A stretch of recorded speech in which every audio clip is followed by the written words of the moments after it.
Assalamualaikum warahmatullahi wabarakatuh. Innal hamdalillah nahmaduhu wa nasta'inuhu wa nastaghfiruh wa natubu ilayh wa na'udzu billahi min shururi anfusina wa sayyiati a'malina. Man yahdihillah fala mudilla lah wa man yudlil fala hadiya lah. أشهد أن لا إله إلا الله وحده لا شريك له وأشهد أن محمدا عبده ورسوله. اللهم صل وسلم وبارك على عبدك ورسولك محمد وعلى آله وصحبه وسلم تسليما كثيرا إلى يوم الدين. أما بعد. الله أكبر الله أكبر Allahu Akbar, la ilaha illallah, Allahu Akbar, walillahil hamd. Kaum muslimin, jamaah salat Idul Adha yang berbahagia. Suatu hal yang patut kita patrikan bersama ke dalam lubuk hati kita yang paling dalam, bahwa sebaik-baik perkataan adalah apa yang dikatakan oleh Allah Subhanahu wa taala, yaitu Al-Qur'an.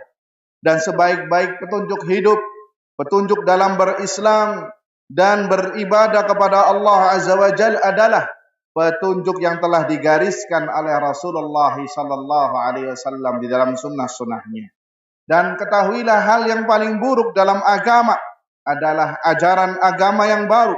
Itulah ajaran yang tidak dikenal oleh Nabi dan para sahabatnya, yaitu segala hal yang dianggap sebagai ajaran Islam namun tidak dikenal oleh Nabi dan para sahabatnya, baik berupa akidah ataupun keyakinan yang baru, maupun ibadah atau tata cara yang baru. Karena semua sesuatu yang baru adalah jalan yang menyimpang dari Allah, dari jalan Allah yang lurus, jalan yang berbahaya, yang mengantarkan pelakunya bisa diceburkan ke dalam api neraka, wal iyadzu billah.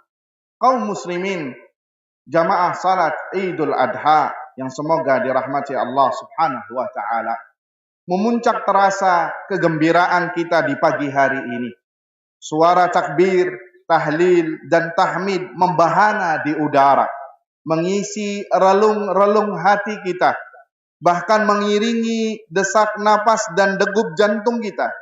Patut untuk kita sadari bahwa setelah selesai salat fardu dalam rangka menyambut Idul Adha, takbir senantiasa dikumandangkan semenjak selesai salat subuh pada hari Arafah atau tanggal 9 Zulhijjah sampai selesai tanggal 13 Zulhijjah, sebagaimana pendapat mayoritas para kaum muslimin jamaah salat Id yang semoga dirahmati Allah Subhanahu wa taala.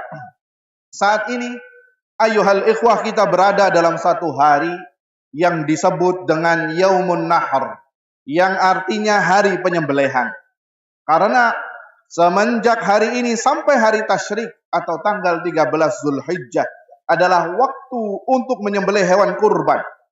Yaumun Nahr adalah hari yang paling mulia dari hari-hari yang ada di sepanjang tahunnya. Dan hari mulia yang posisi kedua adalah tanggal 11 Zulhijjah yang disebut dengan Yaumul Qar. Dalilnya adalah Nabi sallallahu alaihi wasallam bersabda, "A'zamul ayyami 'indallah Yaumun Nahr, thumma Yaumul Qar." Rasulullah sallallahu alaihi wasallam bersabda, hari yang paling agung di sisi Allah yaitu Yaumun Nahr, tanggal 10 Zulhijjah. Berikutnya adalah Yaumul Qar, tanggal 11 Zulhijjah. Hadis riwayat Abu Daud dan dinilai sahih oleh Syekh Al-Albani. Tanggal 10 Zulhijjah, ayyuhal ikhwah, ini juga disebut dengan hari Haji Akbar. Dalilnya adalah riwayat Ali bin Abi Thalib radhiyallahu taala anhu meriwayatkan, Yaumul Hajjil Akbar Yaumun Nahr. Hari Haji Akbar adalah yaitu hari Nahar, yakni 10 Zulhijjah. Hadis riwayat Tirmidzi dan dinilai sahih oleh Syekh Al-Albani. Was-sawabu anna yaumal hajjil akbar huwa yaumun nahar. Ibnul Qayyim rahimahullahu ta'ala menyatakan pendapat yang benar, hari haji akbar yaitu hari nahar tanggal 10 Zulhijjah, bukan hari Arafah tanggal 9 Zulhijjah. Ini bisa dilihat di kitab beliau Zadul Ma'ad. Akan tetapi perlu diketahui bersama, suatu hal yang patut disadari bahwa anggapan haji akbar adalah manakala wukuf di Arafah bertepatan dengan hari Jumat adalah anggapan tidak berdasar yang tidak ada semenjak masa silam yang masih saja lestari sampai hari ini. Para ulama mengatakan terkenal di tengah masyarakat awam bahwa hari Arafah apabila bertepatan dengan hari Jumat maka hajinya adalah haji akbar, dan ini adalah pendapat yang tidak ada dalilnya. Kaum muslimin jamaah salat Id yang semoga dirahmati Allah Subhanahu wa taala. Amal utama yang dituntunkan setelah kita menyelesaikan rangkaian salat Idul Adha adalah menyembelih hewan kurban. Dalilnya adalah dari Bara ibn Azib berkata, Rasulullah sallallahu alaihi wasallam bersabda, "Inna awwala ma nabda'u bihi fi yaumina hadza nusalli thumma narji fananhar faman fa'ala dzalika faqad asaba sunnatana." Kata Nabi sallallahu alaihi wasallam, sesungguhnya ibadah yang pertama kali kita lakukan pada hari ini adalah salat Idul Adha. Kemudian kita kembali ke rumah masing-masing, lantas menyembelih hewan kurban. Siapa saja yang melakukan hal di atas, maka dia telah sesuai dengan sunnah. Hadis riwayat Bukhari dan Muslim. Akan tetapi ayuhal ikhwah, diperbolehkan menunda penyembelihan hewan kurban sampai tanggal 13 Dzulhijjah.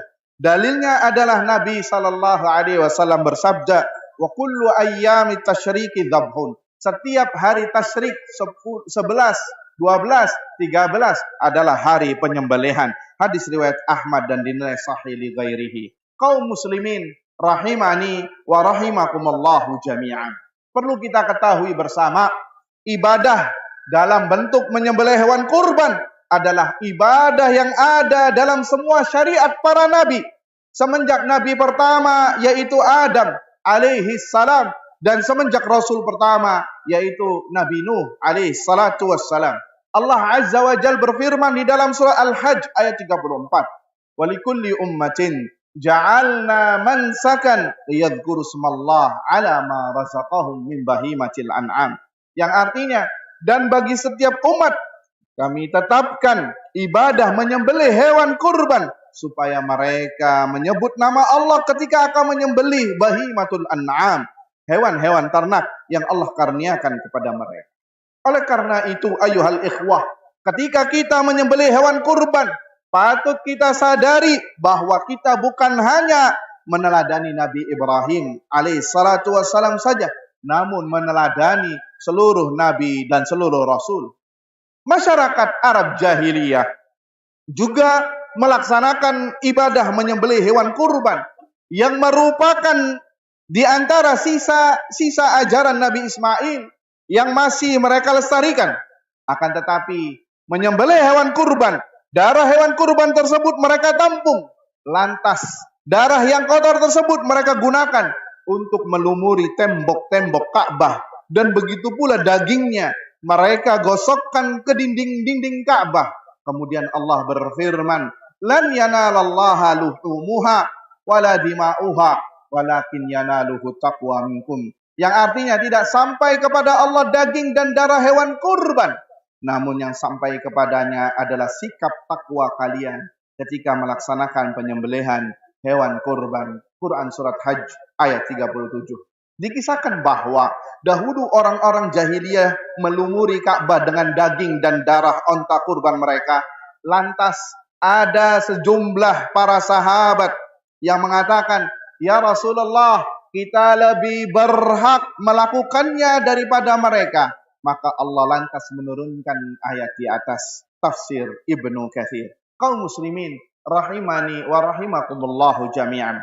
Kita tergolong orang yang bertakwa, yang mentauhidkan Allah Subhanahu wa taala saat menyembelih hewan kurban manakala terpenuhi 3 hal. Yang pertama, kita hendaknya menyembelih hewan kurban dalam rangka mendekatkan diri kecuali hanya untuk mendekatkan diri kepada Allah Subhanahu wa taala. Tidak pernah menyembelih hewan kurban dalam rangka mendekatkan diri, menyenangkan atau mencari ridha makhluk, ridha jin ini atau jin itu. Tidak juga terhadap penunggu laut atau sedekah bumi yang ditujukan kepada selain Allah Subhanahu wa taala. Menyembelih hewan untuk menyenangkan jin tertentu adalah perbuatan yang menyebabkan pelakunya akan terusir dari rahmat Allah Azza wa Jalla. Nabi sallallahu alaihi wasallam pernah mengancam, la'anallah man dzabaha li ghairillah. Allah melaknat orang yang menyembelih untuk ditujukan kepada selain Allah. Hadis riwayat Muslim. Bahkan orang yang menyembelih hewan dalam rangka mendekatkan diri kepada selain Allah adalah orang-orang yang telah berbuat syirik, menduakan Allah dalam masalah ibadah yang merupakan hak Allah satu-satunya. Allah Azza wa Jalla pernah mengingatkan kita semua tentang ikrar kita. Qul inna salati wa nusuki wa mahyaya wa mamati lillahi rabbil alamin. Katakanlah wahai Muhammad, sesungguhnya salatku, sembelihanku, hidupku dan matiku hanya untuk Allah Subhanahu wa taala. Quran surat Al-An'am 162. Inilah yang disebut kemusyrikan, alias menduakan Allah dalam ibadah. Inilah dosa yang tidak mungkin Allah ampuni bagi siapa saja yang meninggal dunia dalam keadaan belum bertobat darinya. Allah Azza wa Jalla berfirman, "Innallaha la yaghfiru ay yushraka bihi wa yaghfiru ma duna dzalika liman yasha." Sesungguhnya Allah tidak mengampuni dosa syirik dan Dia mengampuni segala dosa yang levelnya di bawah kesyirikan bagi siapa yang dikehendaki. Quran surat An-Nisa ayat 48. Ma'asyiral muslimin, jamaah salat Idul Adha rahimakumullah azza wa jalla. Poin kedua, agar kita tergolong orang yang bertakwa dan mentauhidkan Allah azza wa jalla, manakala kita hendaknya maksud hati ketika melakukannya hanya semata-mata mengharap ridha Allah dan cinta Allah serta berkesempatan untuk memandang wajahnya di surga kelak yang merupakan nikmat yang besar. Allah Azza wa Jal berfirman, "Man kana yuridul hayatad dunya wa zinataha nuwaffi ilaihim a'malahum fiha wa hum fiha la yubkhasun." Siapa saja yang menginginkan kehidupan dunia dan kenikmatannya, maka akan kami berikan amal ibadahnya di dunia dan mereka tidak dirugikan sama sekali. Mereka itulah orang-orang yang tidak ada bagi mereka di akhirat melainkan neraka.